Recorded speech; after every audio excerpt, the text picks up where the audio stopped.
GALS stands for Gait, Arms, Legs and Spine. The GALS screen is a rapid musculoskeletal, neurological and functional assessment. Ask about pain or stiffness in the muscles, joints or back, whether they can dress themselves without difficulty, and if they can walk up and down stairs without difficulty. If all three answers are okay, there's unlikely to be a significant problem. Ask the patient to undress and stand in front of you. Could you walk towards me? Ask the patient to walk ahead in a straight line for several steps, turn around and walk back. Could you do that again for me, please? Watch from both in front and behind, looking for smoothness and symmetry of the gait. Could I have a look at your back? Palpate for hyperalgesia in the belly of the supraspinatus muscle. Is that sore? No. Hyperalgesia here is a typical finding in fibromyalgia. How about that? No. When asking a patient to exhibit movements, it's often simpler to demonstrate actions rather than only telling them what to do. Please copy the movement I make with my arms. This position, with the hands behind the head and the elbows going back, tests abduction and external rotation of the glenohumeral joint. With the elbows at the side of the body, bend them at 90 degrees. Ask the patient to demonstrate the range of pronation and supination. Bringing the hands up to touch the shoulders requires elbow flexion. Opposing the fingers and palms in a prayer sign extends the wrists. Put the backs of the hands together similarly to demonstrate wrist flexion. Put the arms straight out in front of the body to demonstrate elbow extension. Ask the patient to make a fist and open the hand flat, testing the hand and wrist. Look for complete extension of all the finger joints. Please relax your arms. Ask the patient to squeeze your index and middle fingers, testing their power grip. Please make a pincer grip. And don't let me break it. Test the ability and strength of thumb and index finger opposition. Please touch each finger to your thumb. This demonstrates precision grip, coordination and concentration. Gently squeeze the patient's metacarpal heads. Tenderness suggests inflammation involving the metacarpophalangeal and proximal interphalangeal joints caused, for example, by rheumatoid arthritis. Is this sore? No. The next section is the legs. Ask the patient to lie supine on the couch and adjust it as necessary. Remember that some parts of lower limb examination may risk dislocation of a total hip replacement, so examine with care. Start with Thomas's test for fixed flexion deformity of the hip, testing hip extension if you like. With the patient lying supine, you can see that he can't extend his hips any further because of the couch supporting his knees and ankles. When performing Thomas's test, we flex the lumbar spine and pelvis so that hip hyperextension is required to put the lower limb flat on the couch. Your left hand in the small of the patient's back will detect when the lumbar lordosis is straightened. I'm going to bend your knees. Flex both hips as far as they'll go, feeling the lumbar spine flattening against your left hand.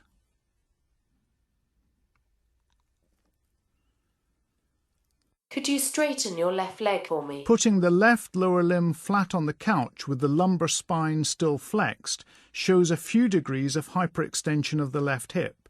In fixed flexion deformity, the limb will remain elevated or curvature will return to the spine. Could you bend your knee for me? Examine the range of flexion in the hip and knee with your hand on the patient's knee.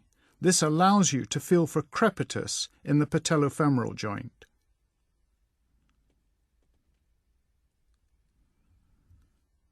Could you bend this knee for me? The normal limit of flexion is 120 degrees at the hip and 140 degrees at the knee.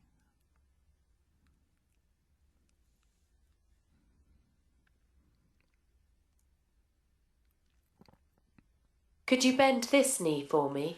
Flex the patient's knee and hip to 90 degrees and passively rotate each hip internally and externally.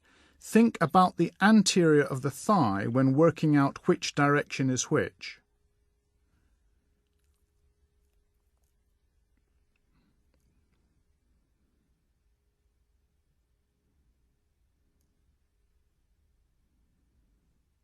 Could you bend your left knee?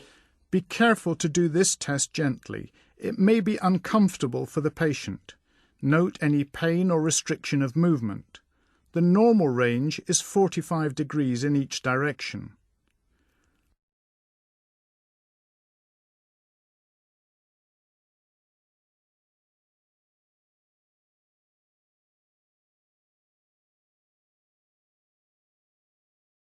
Palpate each knee for warmth and swelling. These are features of inflammation.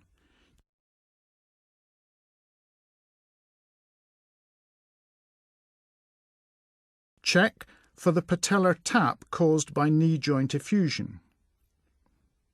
With your left hand, gather the contents of the suprapatellar pouch into the joint.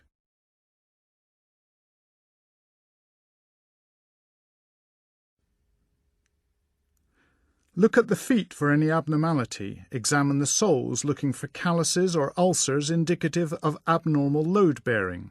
Remember to look at the back of the heels, which are a site of pressure sores in bed-bound patients.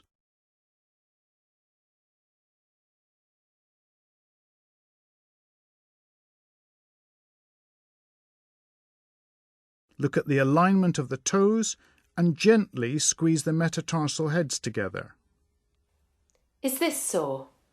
No. To see if there's any tenderness from inflammatory arthritis.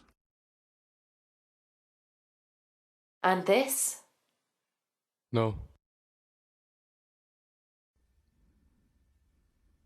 I'm now going to examine your back. I'm just going to lower the couch.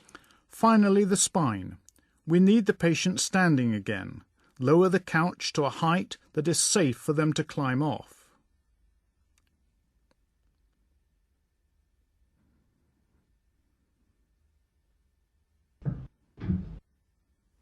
Let me give you a hand up. Could you stand here for me, please? With your legs slightly apart. Standing behind the patient, assess the straightness of the spine. Look at the symmetry and muscle bulk in the neck, upper limbs, trunk and lower limbs. Look for asymmetry in the level of the iliac crests, which may be due to leg shortening. Look for swelling or other abnormality of the gluteal, hamstring and calf muscles, and at the Achilles tendons and hindfoot regions for swelling or deformity.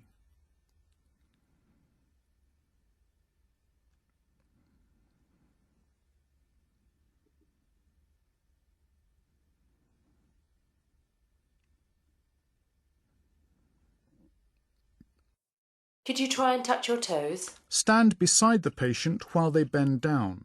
As well as spinal flexion, look for exacerbation of scoliosis or limitation of hip flexion. Stand behind and hold the pelvis to stop it moving. Could you turn from side to side? This tests rotation movement happening mostly in the thoracic spine.